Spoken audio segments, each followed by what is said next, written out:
বইমেলার সবশেষ খবর জানাতে সরাসরি যুক্ত হচ্ছেন সহকর্মী জান্নাতুল মোহনা। মোহনা, বইমেলার সার্বিক প্রস্তুতি কেমন দেখতে পাচ্ছেন? আয়োজন সম্পর্কে আমাদেরকে জানাবেন। এই মুহূর্তে দাঁড়িয়েছে বাংলা একাডেমির একদম প্রাঙ্গণের সামনেই। আপনি জানেন বছর ঘুরে আবার শুরু হতে যাচ্ছে প্রাণের বইমেলা, যার জন্য প্রতি বছর অধর অপেক্ষায় থাকেন পাঠক, প্রকাশক এবং লেখক।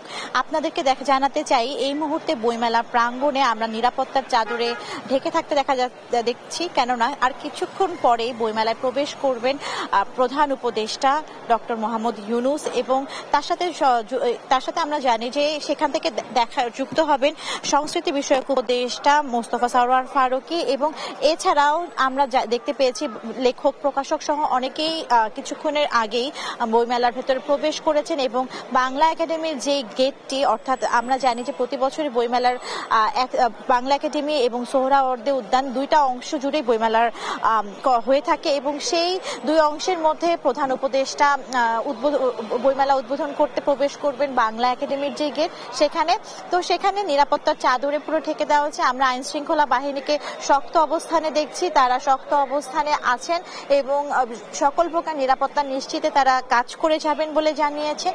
আর বেলা 3টার দিকে আমরা জানি যে প্রধান উপদেষ্টা ডক্টর মোহাম্মদ ইউনূস এবারের 2025 বইমেলা উদ্বোধন করতে আসবেন, এবং এবারের যেই প্রতিপাদ্য সেই প্রতিপাদ্যটি কিন্তু জুলাই গণ অভ্যুত্থানের যে নতুন বাংলাদেশ বিনির্মাণ সেই প্রতিবাদেই এবারের অমর একুশে বইমেলা অনুষ্ঠিত হতে যাচ্ছে।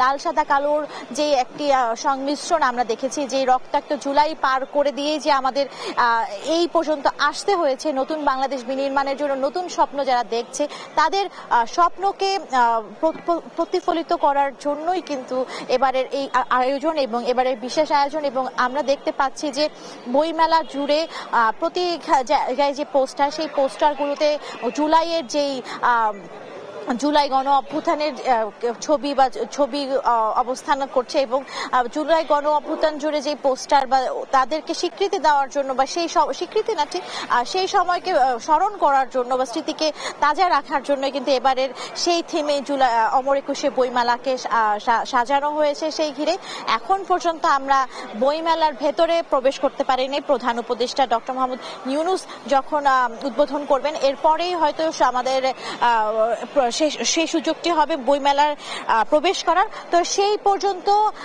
আমাদের সঙ্গে থাকুন। তো এই ছিল আমার কাছে বইমেলা প্রাঙ্গণ থেকে সর্বশেষ সংবাদ। মোহনা, ধন্যবাদ আপনাকে। বইমেলা প্রাঙ্গণ থেকে যুক্ত ছিলেন আমাদের সহকর্মী।